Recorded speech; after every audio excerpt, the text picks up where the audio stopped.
This video is an extract from our weekly podcast, which is available right now on our Patreon page at patreon.com/prettygoodgaming, or you can wait until next Wednesday when it's available to everyone. Cheers.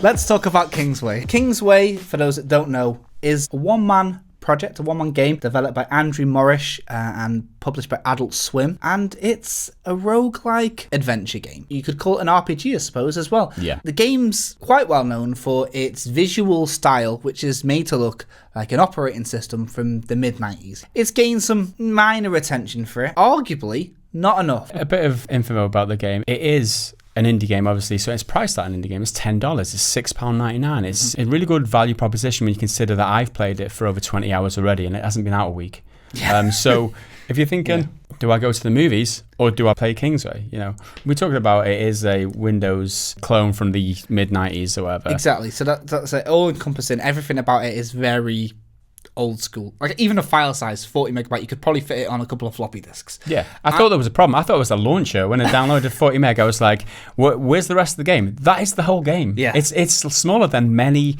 App Store games. Exactly. So when you download it, it's not really lacking content, is it? So the main premise of the game is you're an adventurer. You can pick your style of play, you know, a rogue or a warrior or a mage. There's many different classes to choose. Yeah, exactly. Like an RPG, you've got your strength or your int or your dex, all your points that you want to put in. And you have to adventure this mystical, magical island. There's a shadow looming in from the west. So the game, you kind of move to the east constantly. You want to be aiming from left to right, going on your adventures.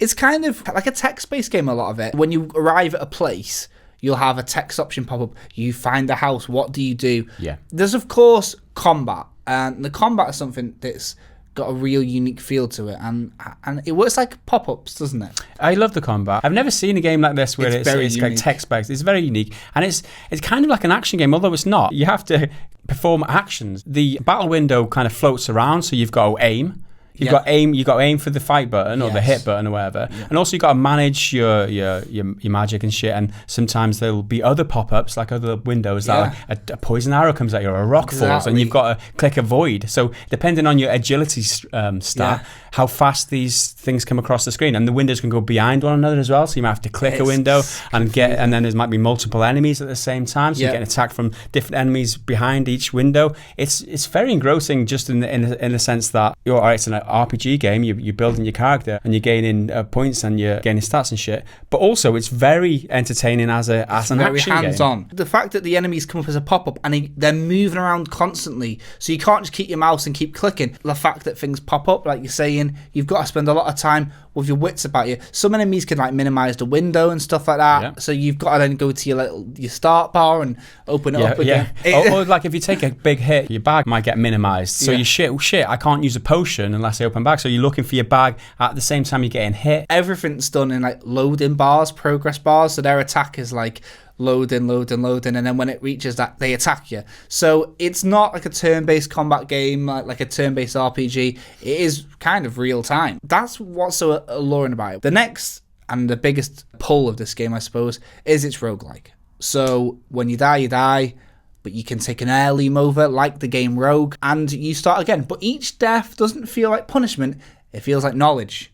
And that's the important thing with this game. Every time you die, like you said, it's knowledge. You feel like you've learned something and you want to better yourself on that. Yeah. So like, it's that feeling of like playing the next time you're going to be that much better. It's a bit of determination as well, I guess.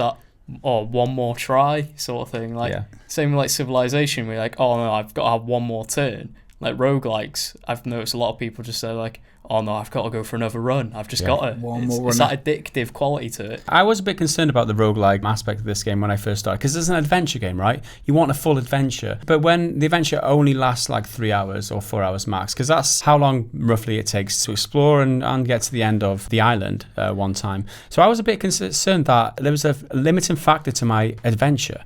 I was thinking I'd much prefer a game where it's a sprawling open world that I can keep my shit. Yeah, your progress is kept. Your progress is kept. at. But the roguelike element in this, I haven't played it like through multiple playthroughs now.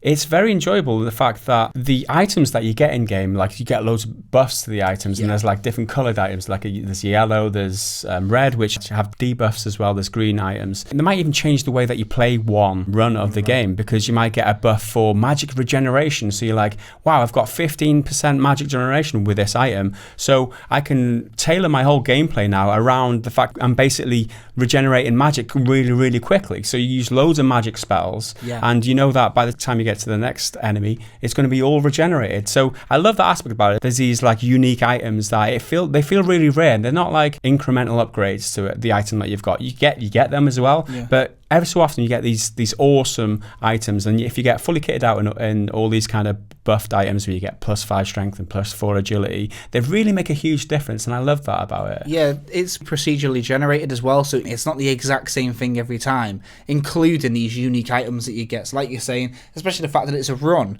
you might get one that's +5 strength. You know it's not a long time commitment, so you think, oh, well, what's the harm of me just trying to put my playstyle towards strength this one time? Because you know eventually you'll wipe and you'll start again. But the fact that it's procedurally generated makes it quite a refreshing thing, that when you do die and come back, it'll be done again. The other couple of things that I like about this game is that when you start it, obviously you're learning a lot and you make a lot of mistakes. Within 3 or 4 run-throughs, you learn so much so quickly. But it's not like it's hard to learn. It's like a really enjoyable process of figuring it out. I know what I need to do now my next run. I need to do this, and that really motivates you to want to play another run. And I love that about it. When you do die, you're like, shit, I know what I'm going to do this time. I'm going to try it this way, and then see how that works out. And then you learn a little bit from your next run. The classes are awesome. There's like warrior, there's rogue, adventurer, beast skin. And every time you finish the game, or if you complete the game, you unlock some more. So I've unlocked a worthless class, which starts with like 1 rating on all of them, and you've got 1 arm, so you haven't got a shield arm, which is awesome. Like I've played through with that, and I completed it with that too. Each different class has got different abilities, right? So when you level up, you've got a skill point, and you can unlock certain abilities, but each class has got different abilities. Like you might have 40% increased attack on your first attack, and then that level, so you can level that up to 5 points. Or you might have sidestep, right? So when the enemy's attacking you and the bar goes up towards the top, you can click sidestep. It uses some magic, but their bar goes right to the start and they don't actually hit you. It's like, it's awesome. They're like loading bar, which when it ends, so it's like, but they're limited to class. So you might play through a few times with a certain class, but you completely change your play style if you play a class that you're not used to, or you're not familiar with, and you know it gives you that replayability factor, which ties into the how much the game is worth to you, because you're playing it over. That's an important factor, because a lot of the time the game's procedurally generated. What you find is random. So the classes is a way of kind of at least giving you some stability. So like if you play a rogue each time, because it's not just combat abilities, you can have it where like a rogue doesn't need a key to unlock a chest, so you don't have to worry about that. So even though there's a lot of procedurally generated or random things that you find, you can kind of rely on that a little bit more. Like you at least you've got a firm footing somewhere. Before we move on, let's just talk about the developer, Andrew Morris, right? He is from this new school, seemingly, of developers that are just like, nah, man, I'm out here alone. I'm gonna read out a couple of games that have gone in the same vein. Cave Story, Axiom Verge, Papers, Please, Banished, and Stardew Valley were all made by one guy. Not the same guy, but each game was made by a single person. A one-man wonder. And it seems to be going well for them. Like you said, they have full creative control, and that allows them to follow through completely on their vision. Whether that vision will be good or not, who knows? But I think from the creative side, it's probably best for them. You know, they've not got anyone telling them, oh, you need tack on multiplayer so we can sell it to the masses. Like Stardew Valley, he only put multiplayer in the game after it became a much requested feature from the community.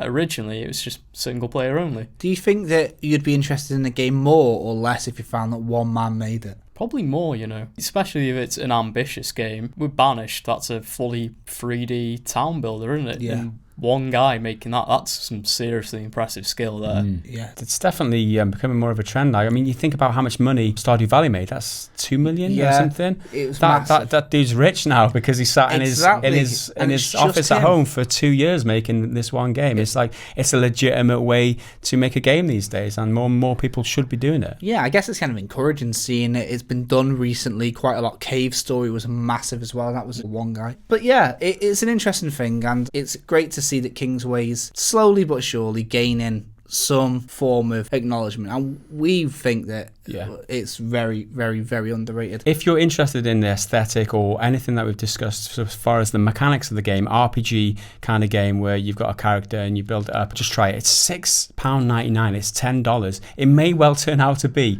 your game of the year. It's my favorite indie game of this year. I absolutely love this game. Talking about it, I can't wait to get back to it. I don't know if it's the best indie game I've ever played. That is massive, League. That's huge praise. Not a lot of people are talking about Kingsway, and this is again why we want to talk about it and put it out there, because we love this game, and hopefully it will gain traction as it goes along and gain that following, maybe like Stardew Valley did. I don't know how that turned out at launch, but this game needs more attention and needs more people playing it and needs more people enjoying it, because for what it is damn amazing. I think this is going to go far, and I think it'll be in quite a few people's Game of the Year lists later on, and I don't think I'm going to be wrong about that. So thank you for listening to this podcast excerpt. If you liked the video, make sure to let us know in the comments. Why not subscribe if you're new around here? We've got plenty more content on the screen right now, and we'll see you next time. Thanks.